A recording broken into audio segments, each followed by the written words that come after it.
안녕하세요. 저희는 제로투원 팀입니다. 지금부터 발표를 시작하겠습니다. 저희 팀은 네이버 스마트 스토어 상품 리뷰 요약 서비스를 개발했습니다. 오늘 발표는 6개의 파트로 구성되어 있고요.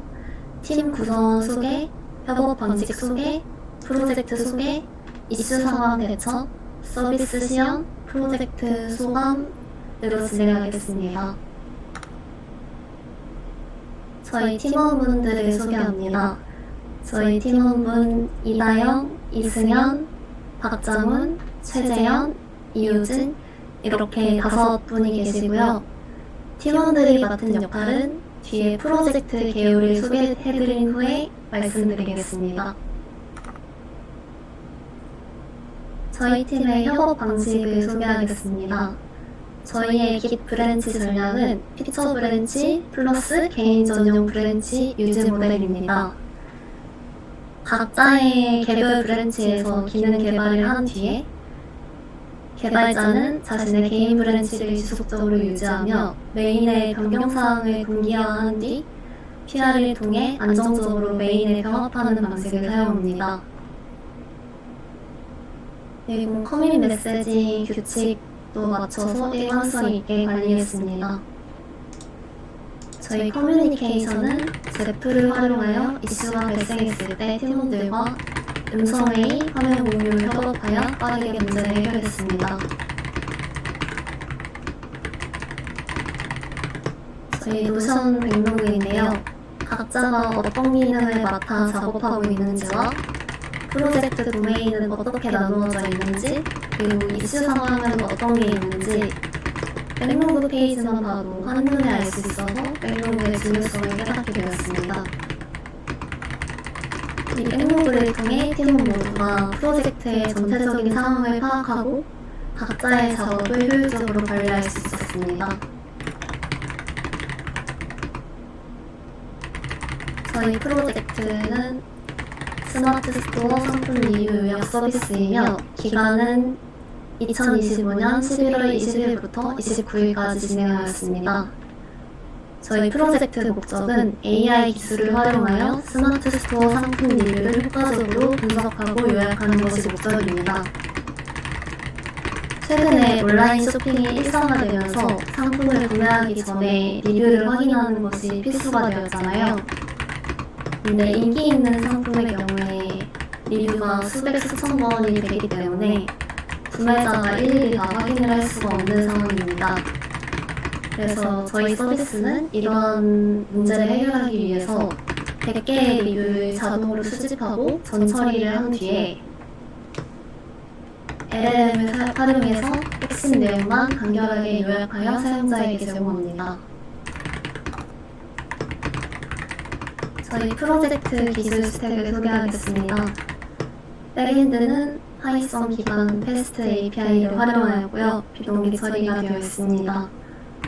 프론트엔드는 리액트와 넥스트.js를 사용하였고요. 그리고 넥스트.js의 라우팅 시스템이 직관적이어서 생산성을 높였습니다. 그리고 AWS를 사용하여 PDF를 저장하고 다운로드 기능을 구현했습니다. AI LLM 기술은 오픈AI API를 활용했습니다.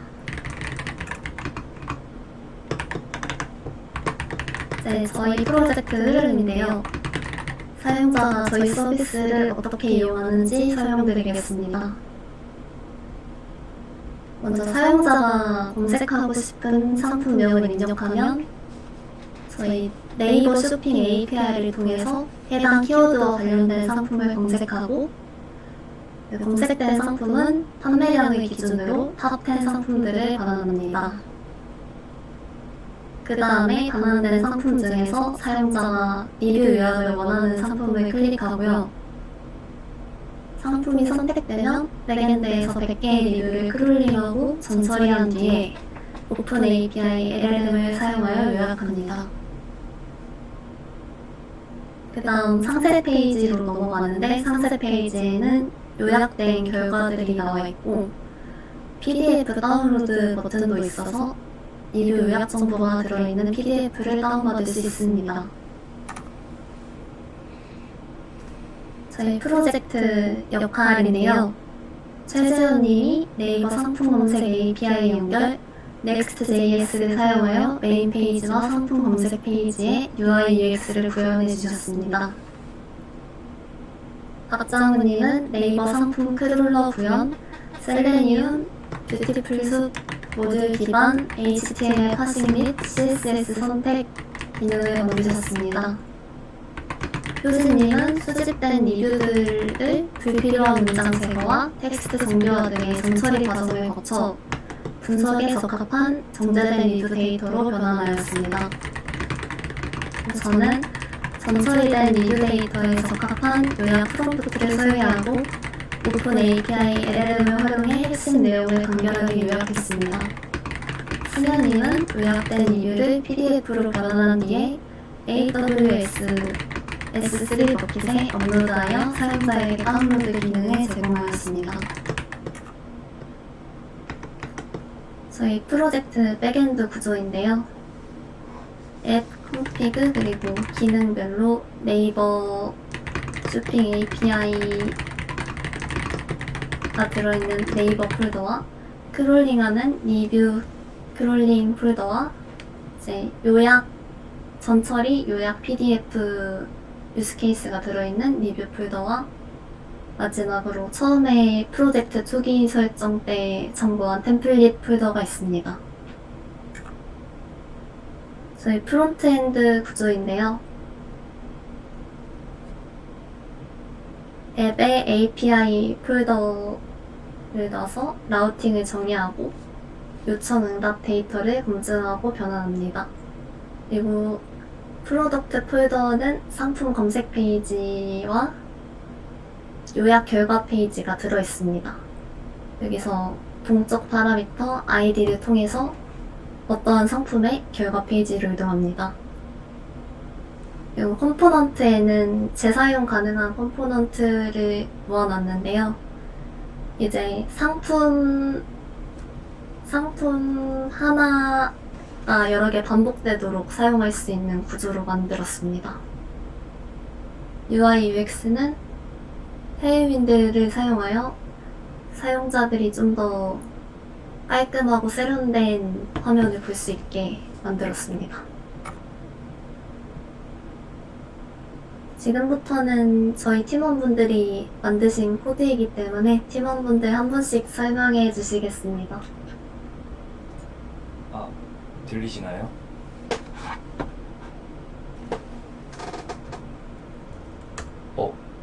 네.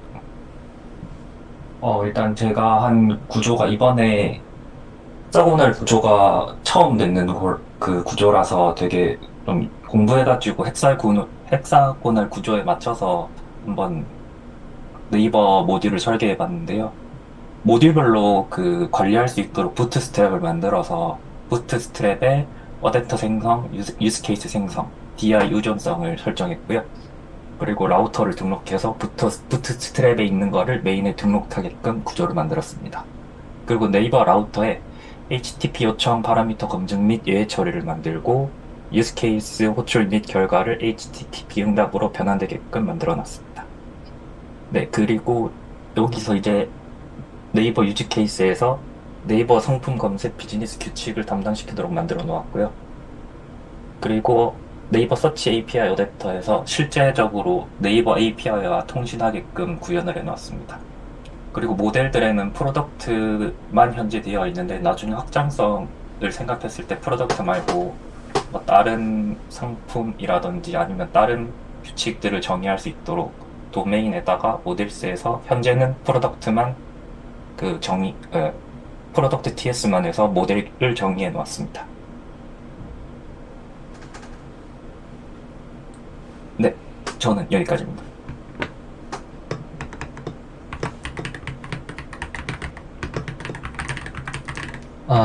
네, 안녕하세요. 그 리뷰 크롤링 기능을 담당했던 박장훈입니다.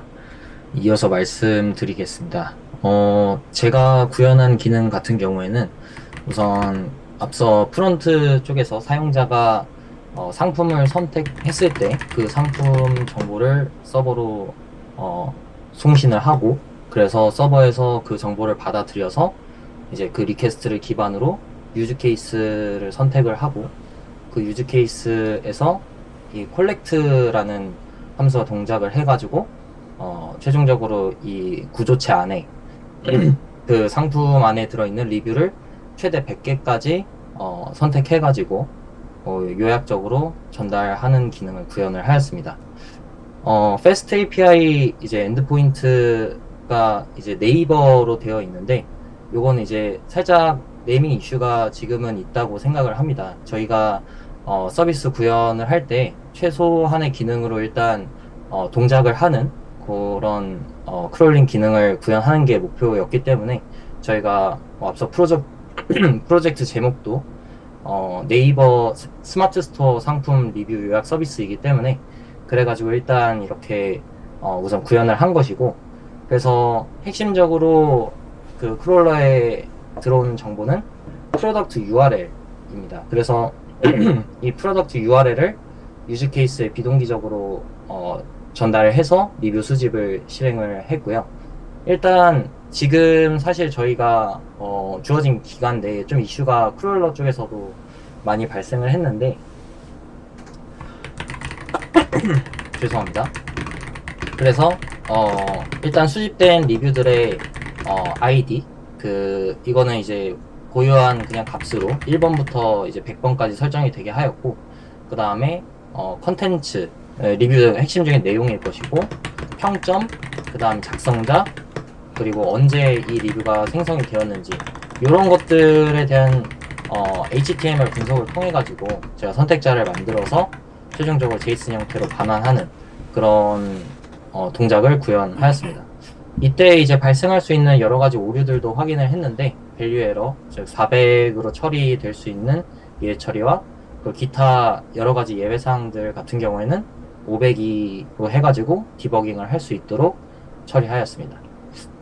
그 다음에 오른쪽 화면을 봐주시면은 이제 이거는 네이버 크롤러 어댑터 쪽에 구현된 코드인데요. 이제 실질적으로 그 셀레니움 기반으로 이제 드라이버를 설정을 해서 그 트라이 안쪽에 보시면은 드라이버 get URL로 이제 그 URL을 통한 상품 페이지를 로딩을 하게 됩니다. 셀레니움을 써보신 분들은 아시겠지만, 이 셀레니움 특성상 URL로 상품 페이지를 로딩을 하고 어떤 클릭하는 행동 묘사를 통해 가지고 이제 리뷰들을 확인할 수 있게 되는데, 이때 과정상에서 너무 빠른 요청들이 날아가게 되면 404였나 정확하게 이제 에러 메시지가 나오게 되면서 너무 많은 요청이 들어오고 있다라는 에러가 발생을 하게 됩니다. 그래가지고 그런 핸들링을 위해서 적절한 타임슬립 과정을 통해서 처리를 하게 되었는데, 이런 부분이 또 한편으로는 이제 사용자 입장에서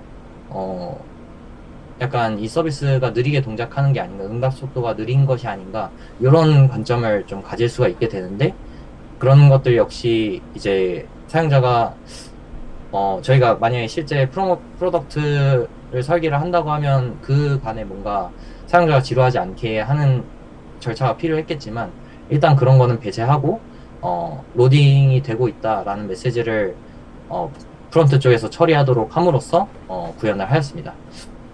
그래서 조금 더 이제 세부적으로 들어가자면, 이제 이니셜 HTML, 즉 상품 페이지가 로딩이 됐을 때 그런 상품 페이지에서 핵심 정보인 전체 리뷰 개수, 그리고 리뷰 페이지들을 파악하도록 하였고, 그 다음에 그런 페이지별로 그 HTML 스트링 문자열을 로딩을 함으로써 거기서 이제 일괄된 파싱을 루프으로 돌면서 처리할 수 있도록 구현을 하였습니다.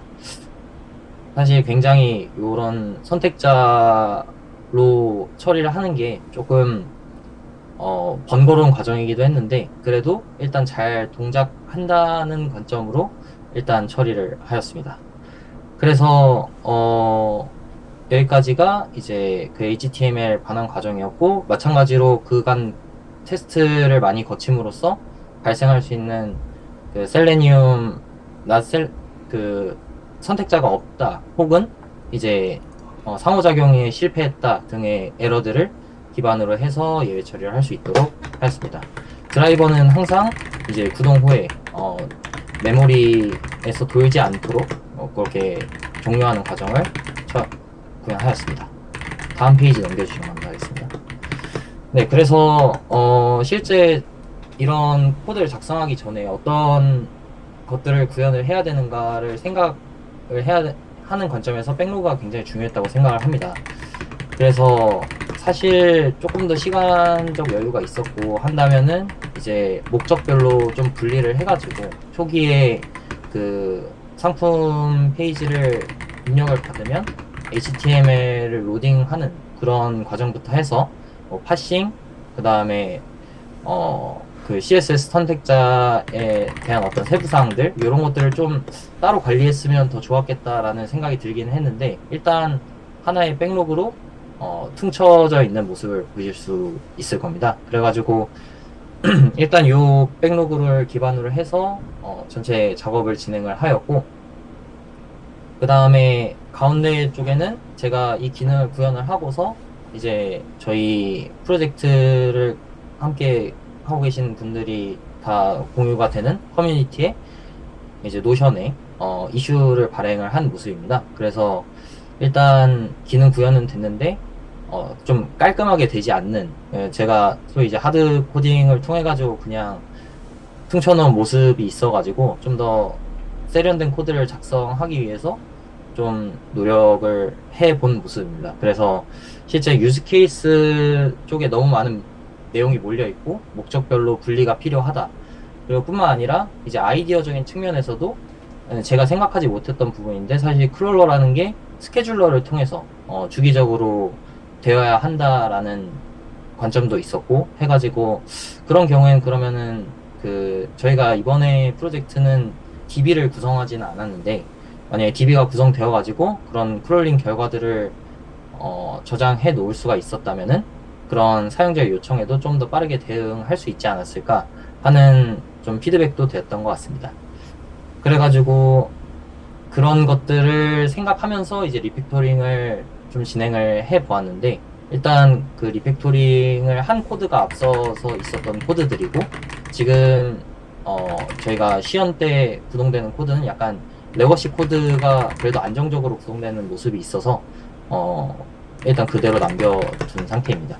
마지막으로 우측에는 이제 그 셀레니움으로 동작했을 때 어떤 한계점이었는데 이 크롤러가 구동을 하면서 제가 테스트를 너무 많이 해서 그런지 아니면 OS 이슈인 건지 드라이버의 이슈인 건지 사실 좀 정책적으로 파악할 부분들이 많이 있었는데 아무래도 네이버에서 자체적으로 어떤 보안 로직을 잘 구현해가지고 이제 팀원분 중에서도 그 네이버 쇼핑에서 광고나 뭐 이런 그 자체적으로 수익성이 있는 부분들에 대해서 보시 어떤 활동을 하는 거를 막기 위한 다양한 장치들이 있을 거라는 의견도 주셔가지고 그런 부분들이 실제로 잘 해결되었다면 프로덕션까지 갈 수 있지 않을까라는 생각을 하였지만 일단 오른쪽 화면과 같은 이제 보안 문자 입력 등의 이슈들은 계속 많이 발생하였습니다.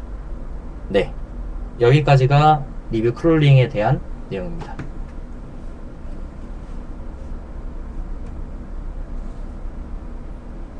네, 저는 리뷰 데이터 전처리를 맡은 이유진입니다. 저는 크롤링을 통해 수집한 리뷰 데이터 전처리 작업을 담당했는데요. 일단 실제 사용자 리뷰는 비표준어, 필요한 특수문자나 이모지 등을 많이 사용하기 때문에 이 모델을 전달하게 되면 요약 품질이 떨어지므로 그걸 전처리가 반드시 필요했었습니다. 그래서 프리프로세스 유즈 케이스에서 이제 리뷰 데이터를 특수문자나 이모지를 제거하고 의미 없는 단어나 문장 같은 것들은 중복은 제거하고 하는 등으로 이제 정제 처리를 하였고 이제 리뷰 라이터에서 프리프로세스 유즈 케이스를 가져와서 이제 크롤링 해온 리뷰 데이터를 전처리 과정을 통해 가공 후 이제 리뷰 요약으로 남겨주는 작업을 하였습니다. 이상입니다.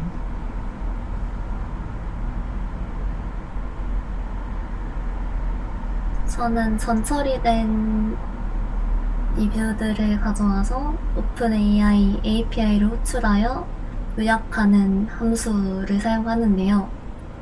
여기 오른쪽에 보시면 이 서머리 프롬프트 파일을 하나 만들어서 리뷰 분석에 최적화된 내용으로 작성을 하고 이 프롬프트를 사용하여 여기서 LMM을 호출을 하는데 만약에 실패할 수도 있으니까 최대 제시도 횟수를 두고 반복 시도를 합니다.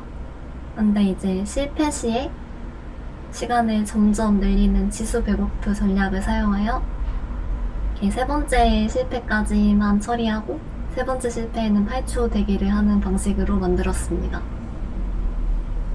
모델은 GPT 4.1을 사용했고요. 템퍼리처를 0으로 둬서 일관된 결과가 나올 수 있게 만들었습니다. 이상입니다.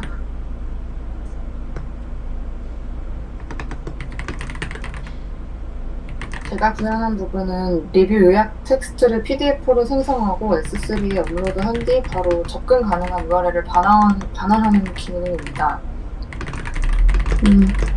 먼저 레프트 랩이라는 라이브러리를 썼는데 이게 테이블 기반 PDF 생성이 필요한 상황이었고요. 한글 폰트 작용 때문에 이 라이브러리를 좀 도입을 했습니다.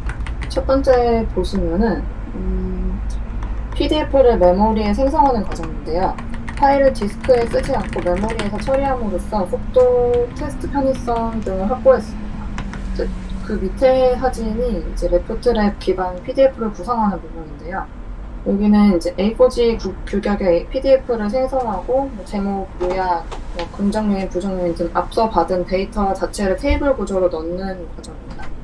키워드는 태그 스타일로 꾸며서 가독성을 형성했습니다. 여기서 이제 문제가 있었던 이슈가 레프트랩이 기본 폰트만 지원해서 한글 깨짐 이슈가 있었어요. 그래서 이거를 외부 TTF 폰트를 등록해 해결을 했는데 이 폰트 파일 자체는 인프라 밑에 폰트 밑에 있는데 이거 잘못 썼었네요. 그리고 이렇게 만든 PDF 자체를 로우 데이터로 반환했습니다. 다음 장 넘겨주세요.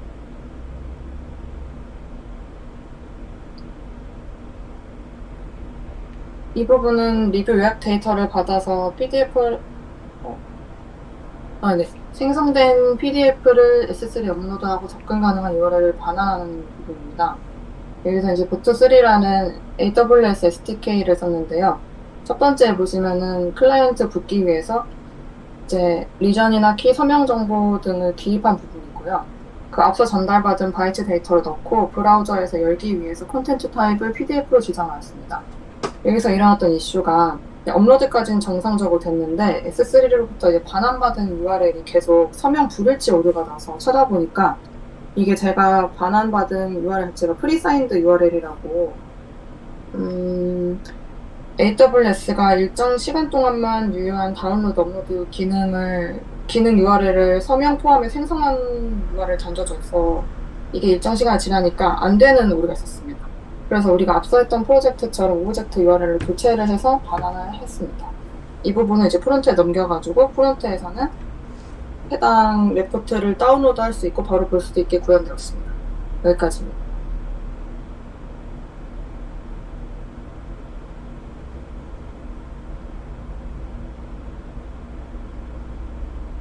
저희 이슈사항 대처에 대해 설명하겠습니다. 아까 장호님이 말씀했듯이 셀레니움으로 사람 행동을 모사해야 하므로 속도를 빠르게 하면 보수로 감지되는 한계가 있습니다. 그래서 요청간 지연 랜덤화 적용 또는 비브라우저 기반 크롤링으로 전환해 효율성을 높이는 방안이 나왔습니다. 그리고 보수로 감지되면 캡처 이미지를 기반으로 상품 페이지가 아닌 보안 문자 입력창이 렌더링되는 이슈가 있었는데요. 보수로 감지되는 것을 방지하기 위해서 개발자용 드라이버를 설치하여 환경 변수를 설정하고 서버 구동 시 적용되도록 한다는 방안이 나왔습니다. 그리고 이거는 폴더 구조에 대한 이슈 사항인데요. 기능이 늘어날수록 메인 내부에서 아답터와 유즈 케이스를 직접 생성하는 코드가 계속 추가됩니다. 그러면 신규 모듈이 생길 때마다 반복적인 조립 코드가 생겨서 메인이 비대해지고 유지 보수가 어려워지는 이슈가 발생합니다. 그래서 해결 방안으로 각 모듈이 자신의 아답터를 생성하고 유즈 케이스를 조립하고 의존성 주입, 라우터 등록까지 모두 담당하는 부트스트랩 구조를 도입했습니다. 그래서 메인에서는 단순히 셋업 리뷰, 셋업 네이버 이렇게 단일 호출만 수행하면 코드가 훨씬 깔끔해졌습니다. 그리고 상품 상세 페이지 부분에서 get 방식의 API를 사용했었는데요. 그러면 URL에 상품 정보나 상품 URL이나 사진 URL 등이 다 들어가서 너무 길고 지저분해져서 정보가 노출될 수 있기 때문에 이걸 포스트 방식으로 바꾸고 브라우저 스토리지를 활용하여 URL을 깔끔하게 유지하고 정보 노출 없이 데이터 처리를 했습니다. 그래서 사용자가 새로 고침을 해도 이 정보가 스토리지에 남아있기 때문에 그대로 불러올 수 있습니다. 대신에 공유가 불가하다는 단점이 있어서 일단은 PDF 링크로 공유하게 하고 추후에 DB를 도입할 시 페이지 공유도 가능하게 확장 가능한 포스트 방식으로 만들었습니다. 이제 서비스 시연을 해보겠습니다.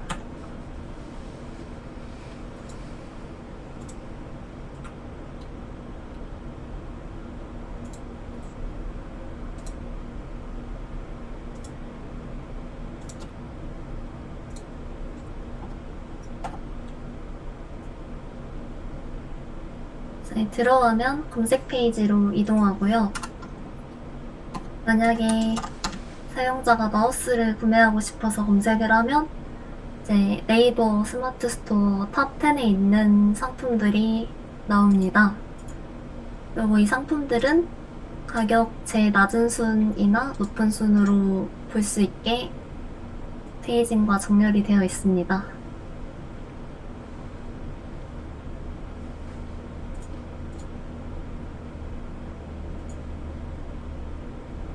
상품을 클릭하면 리뷰를 분석 중이라는 문구가 나오고 지금 크롤러를 사용해서 크롤링이 되고 있는 과정입니다.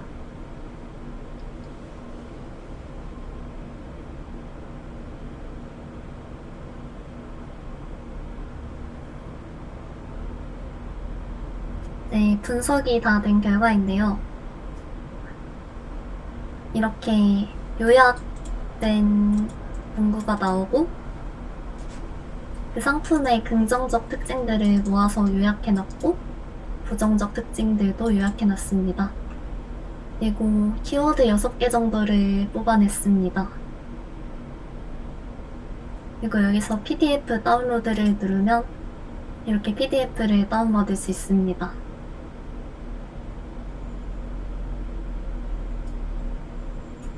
이 PDF는 버킷에 저장이 됐습니다.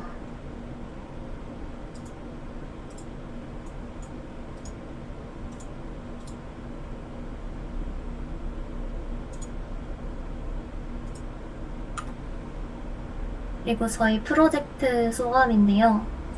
재현 씨는 처음 써보는 파이썬 및 헥사고널 구조를 이해하는 데 어려움이 있었지만 팀원들과 소통하며 새로운 언어와 아키텍처 구조를 이해할 수 있는 시간이었다고 말씀하셨고요. 장훈님은 처음 시도하는 패스트 API를 이용한 백엔드 개발, 헥사고널 아키텍처를 적용, 작업이 많이 들어가는 크롤러를 구현하여 많은 어려움이 있었지만 팀원들과 슬랙, 온라인 오피스를 활용해 적극적으로 소통하고 문제 해결을 위해 노력하여 MVP를 만들어내는 과정에서 뿌듯함을 느꼈고 많은 배움이 있었다고 하네요. 효진님은 회사에서 프로젝트를 하며 AI 서비스를 어떻게 만드는지 궁금해 시작한 교육인데 아직 많이 어렵다고 느껴지지만 흐름을 이해할 수 있었던 프로젝트였던 것 같습니다. 짧은 시간이지만 모두 열정적으로 해주셔서 많이 배웠다고 하네요. 저는 짧은 프로젝트 기간이었지만 배운 점이 많고 아직 많이 부족하지만 코드나 구조의 개선 방향을 생각해보면서 조금 더 성장한 것 같아서 뿌듯한 시간이었습니다. 그리고 시간 내서 열심히 참여해주신 팀원분들께 감사드립니다. 승현님은 다른 구조와 언어로 프로젝트를 진행해서 신선했고 개인 일정으로 모든 회의에 참여는 못했는데 팀원분들이 열정이 넘치셔서 반성도 하고 신입 때 생각이 많이 났다고 하시네요. 두 번째 프로젝트 때는 적극적으로 참여하겠다고 합니다. 이상으로 발표를 마치겠습니다. 궁금하신 사항 있으면 질문 주세요. 네, 일단 여러분들 발표 진행하시느냐고 고생 많으셨고요. 네. 이제 보면은 스마트 스토어 이제 리뷰 요약이잖아요, 결론이. 네. 요거를 이제 주제도 좀 잡았을 때, 다 같이 이제 어떤 좀 논의를 하셨는지가 궁금합니다. 일단 크롤링이 좀 쉽게 가능한 처음에 스마트 스토어를 주제로 하기보다는 쇼핑몰이 나왔었는데요. 쇼핑몰 리뷰 분석이었는데 이제 네이버 스마트 스토어가 API가 있어가지고 연동해서 크롤링도 잘 되고 서비스에 붙여도 괜찮을 것 같아서 이걸로 결정을 했습니다. 그러니까 어쨌든 이제 사실 개발할 시간이 얼마 없으니까 상대적으로 그 쇼핑몰 구축하는 게 아니라 API를 사용해 가지고선 그 필요한 데이터를 뽑으려고 했던 거군요. 네, 맞습니다. 오케이. 그리고 사실 저는 이제 이런 거가 리뷰를 한다고 했을 때 네. 타겟이 이제 어떻게 잡아야 되는지가 조금 어렵긴 하거든요. 만약 이제 이런 걸 서비스로 정말 이제 내보낸다고 하면은 실제 이 서비스의 수요층이 어디일까요?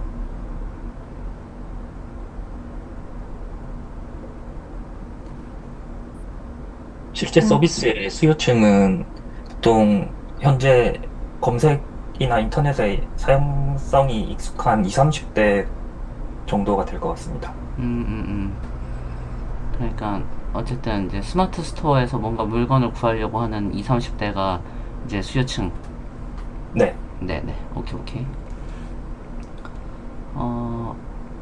그리고 이제 리뷰 100개를 어쨌든 수집한 거잖아요. 이 기준은 어떤 근거도 혹시 설정하셨나요? 그 부분은 제가 좀 말씀드리자면은 일단 리뷰 데이터가 너무 이제 방대한 상품도 있고 그 다음에 오히려 너무 적은 상품들도 있는데 일단 여러 가지 상품들을 살펴본 결과 일단 많은 거는 그 리뷰 개수가 그 스마트 스토어 사용해 보셨으면은 어느 정도 경험이 있으시겠지만 9,999 플러스 즉 10,000개가 넘어가는 경우도 있고 해서 이 리뷰 정렬 순도 일단 그 리뷰를 이제 많이 남기고 되게 평가를 그 항목별로 조목조목 잘 한 리뷰 순으로 정렬을 하게 함으로써 즉 랭킹 순으로 정렬 함으로써 이게 그 상에서 상위 100개의 리뷰를 가져온다면 훨씬 더 이 서비스를 사용하는 사용자가 이 상품 선택을 함에 있어서 리뷰를 굉장히 단시간 안에 파악을 할 수 있겠다라는 관점을 가지고 접근을 하게 되었고 리뷰 100개 정도라면은 충분히 이제 그 모집단 안에서 어느 정도 대표성을 띌 수 있는 그런 개수라고 생각을 해서 100개로 결정을 하게 됐습니다. 일단은 그러면은 좀 생각해 볼 만한 요소가 이런 게 있을 수 있잖아요. 예를 들어가지고서 한 10년 전에는 굉장히 극찬을 받았던 상품이에요. 근데 이제 최근 들어가지고 뭐 품질 관리를 좀 엉망으로 하고 이제 뭐 그런다고 하면은 근래 리뷰가 안 좋을 수 있잖아요. 그러면은 이제 리뷰가 뭐 어쨌든 대략 10만 개가 쌓여 있다고 가정을 할게요.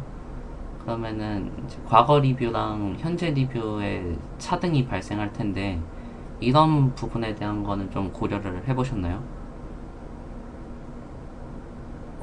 그런 관점을 솔직히 막 딥하게 들어가진 않았던 것 같은데, 이제 제가 원래의 구현했던 구조체 안에서는 단순히 이제 그 리뷰의 뭐 작성자라든지 언제 작성했는가 이런 거를 구현하지 않았었는데, 그냥 작성 일자까지 고려하지 않았었는데, 말씀하신 정보, 말씀하신 피드백 항목 같은 경우가 이제 작성 일자를 가져옴으로써 최근 1년 리뷰, 그리고 뭐 최근 2년 전 리뷰가 있다면은 그거에 대한 또 요약, 3년 전 리뷰에 대한 요약, 이 정도로 기간별로 해서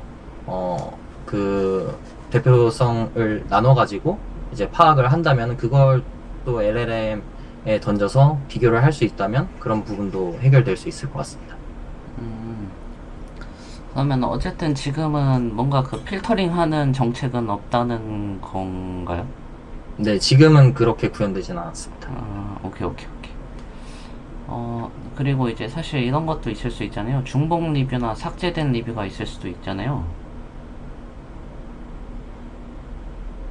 그런 부분은 좀 고려를 해보셨나요?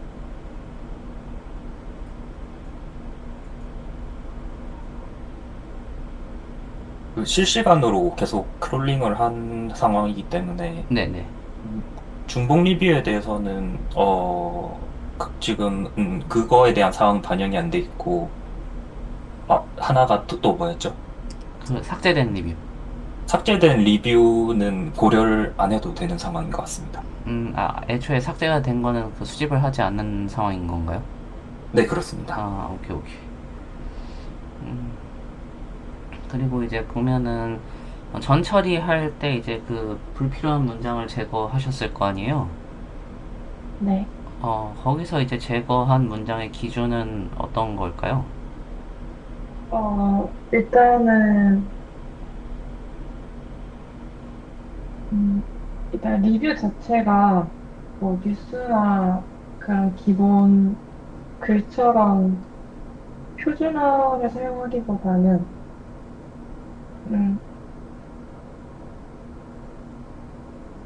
비표준어를 많이 사용하고 불필요한 말을 많이 사용하기 때문에 그거를 다듬는 거에 중심을 뒀었고요. 그래서 일단 요약하기 편하도록 불필요한 특수문자나 이모지 제거하고 의미 없는 불용어나 중복 단어 정제하는데 중심을 뒀습니다.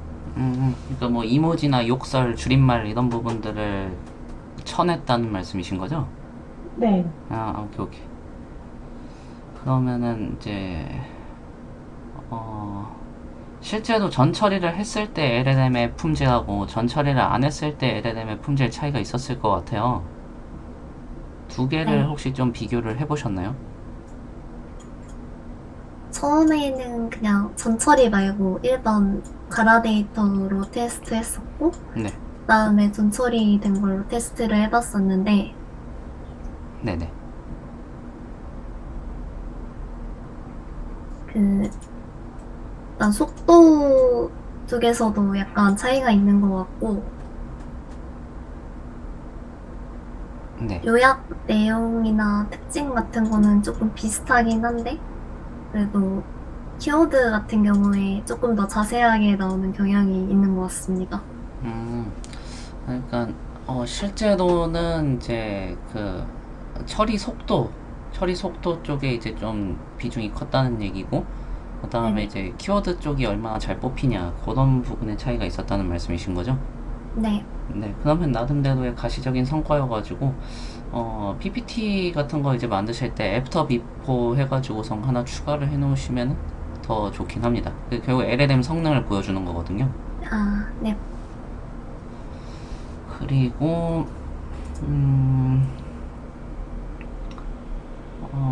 이제 요약 결과가 사실 이게 들쭉날쭉할 수도 있잖아요. LLM을 타면은.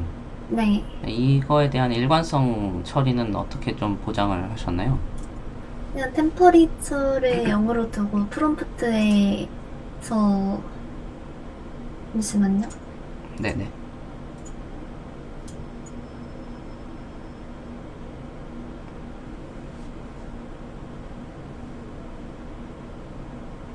프롬프트에서 이제 거짓된 결과를 반환하지 않고 있는 그대로 반환해라라는 입력값도 들어가 있고, 아까 얘기했듯이 템퍼리처를 0으로 맞추니까 계속 웬만하면은 똑같이 나오는 걸 확인해서 할 때마다 다르게 나오는 것 같진 않습니다.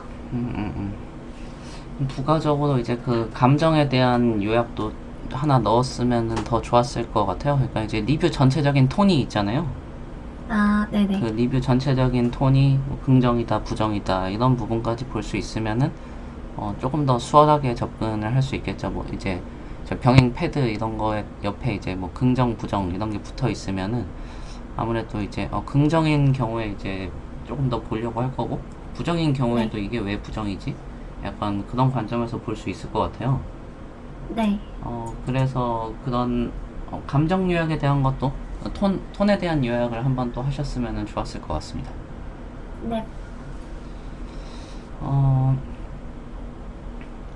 이제 보시면은 지금은 이제 어쨌든 패스트 API를 썼으니까 비동기 처리를 하는데 엄밀하게 말해서 이제 메시지 브로커를 따로 쓰지는 않았잖아요.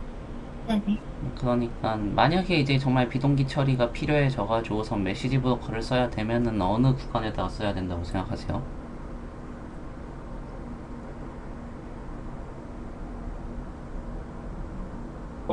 메시지 브로커라는 게 정확하게 어떤 건지를 잘 모르겠어서 설명해 주실 수 있으실까요? 그 레비뎀큐나 뭐 카프카 같은 거라고 생각을 해보시면 될 것 같습니다.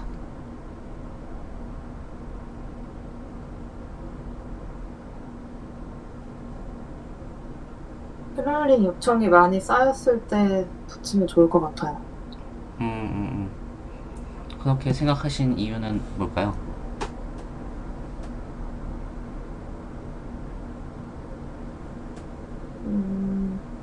크롤링 요청이 한 번에 많이 들어가면은 저희가 아직 지금은 크롬 창에 떠서 크롤링을 진행하고 있다 보니까 큐가 많이 쌓여서 뒤에 부하가 갈 것 같거든요. 그래서 레이비뎀큐나 뭐 말씀하신 카프카 이런 거에 좀 붙일 것 같습니다.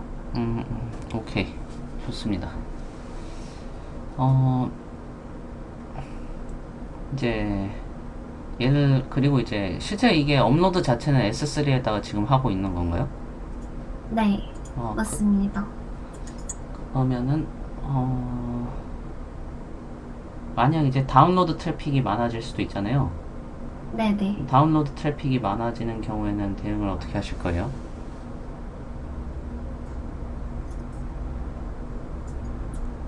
일정 시간이 지나면 삭제하도록 하는 게 맞지 않을까요? 나쁘지 않은 것 같습니다. 그리고 이제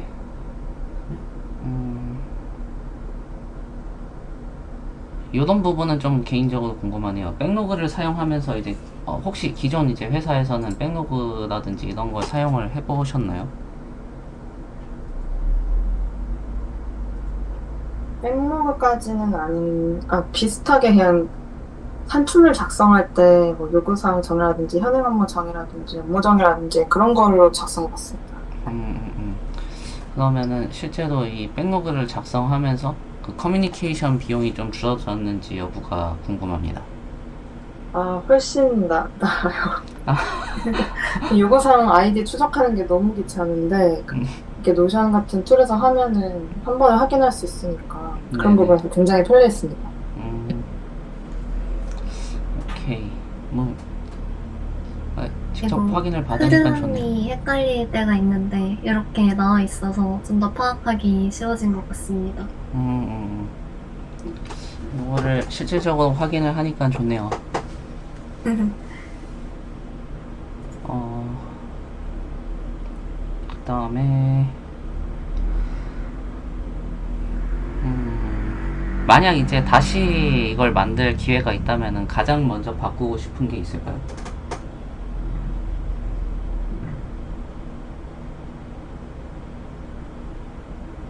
지금 감정 모델 자체가 없어가지고 4.1 모델에 있는 그냥 기본적인 걸 모델을 사용하고 있는데 네. LLM 모델을 다양화시켜가지고 다양한 방향으로 그 요약본이나 사람들의 감정 평가하는 쪽을 좀 더 자세하게 하면 좀 더 좋을 것 같습니다. 오케이, 좋습니다. 질의응답은 이걸로 마무리를 하겠습니다. 네.